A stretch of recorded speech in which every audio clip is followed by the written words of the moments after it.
Accused Russian agent Maria Butina had wider high-level contacts in Washington than previously known, taking part in 2015 meetings between a visiting Russian official and two senior officials at the U.S.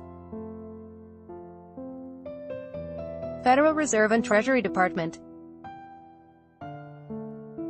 The meetings, revealed by several people familiar with the sessions in a report from a Washington think tank that arranged them, involved Stanley Fischer, Fed vice chairman at the time, and Nathan Sheets, then Treasury Undersecretary for International Affairs.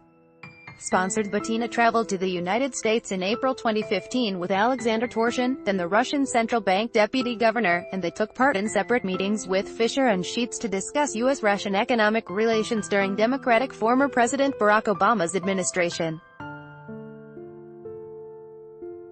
The two meetings, which have not been previously reported, reveal a wider circle of high-powered connections that Butina sought to cultivate with American political leaders and special interest groups. Butina's lawyer, Robert Driscoll, did not have any details about her participation in meetings with Treasury and Federal Reserve officials when asked about them on Friday. The meetings with Fischer and Sheets were arranged by the Center for the National Interest, a Washington foreign policy think tank that often advocates pro-Russia views.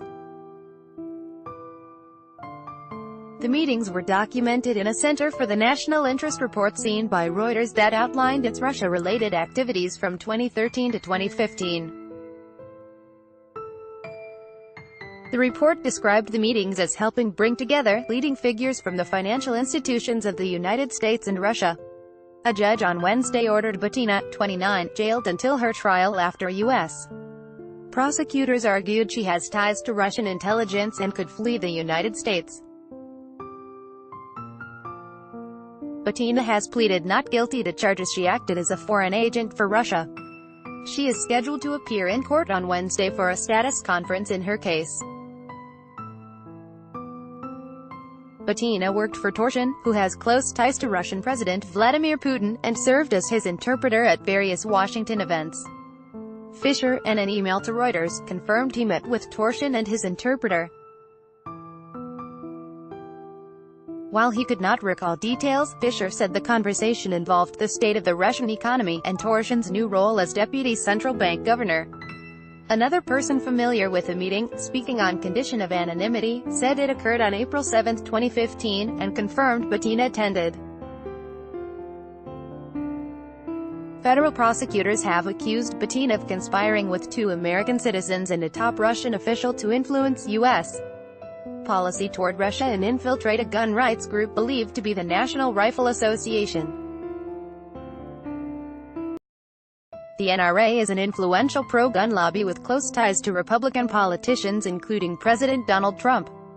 Questions relating to Russia have cast a cloud over Trump's presidency. Advance the interests. The description of the top Russian official mentioned in the indictment matches Torshin. The indictment said that beginning in about 2015 Butina and the official conspired to advance the interests of the Russian Federation. I recall Mr. Torshin mentioning, as an aside, that he planned to attend a meeting of the National Rifle Association, a fact that I considered irrelevant to our conversation. Fischer wrote to Reuters. Sheets declined to comment through Ted Smith, a spokesman for asset management firm PGIM, where Sheets currently works. Fischer and Sheets met with many international banking officials as part of their official duties. The Treasury Department in April imposed sanctions on Torshin and a number of other Russian businessmen and government officials in Putin's inner circle.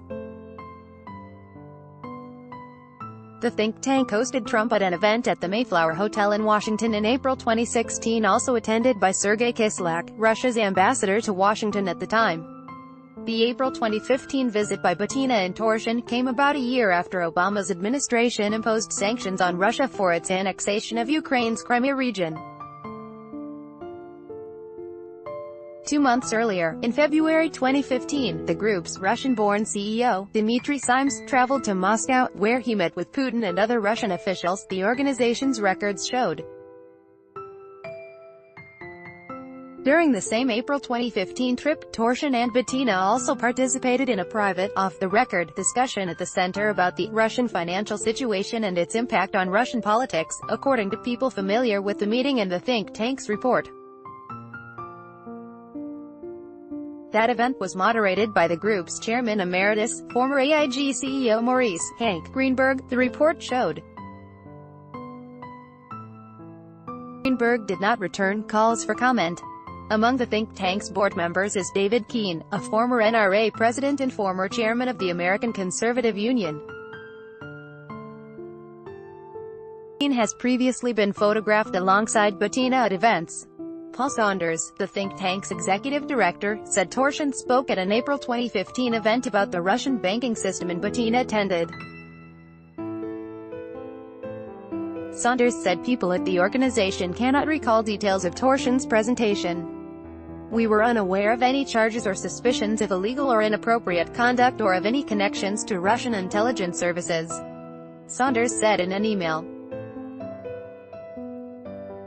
Prosecutors said the think tank's magazine published an article by Butina in June 2015 in which she said certain U.S. politicians and Russians share many common interests. Randy Weber, a Republican U.S. congressman from Texas, also met with Torsion during the April trip, according to the think tank's documents. A spokeswoman for Weber did not respond to multiple calls or emails seeking comment. Reporting by Sarah N. Lynch, editing by Damon Darlin and Will Dunham, Grant McCool.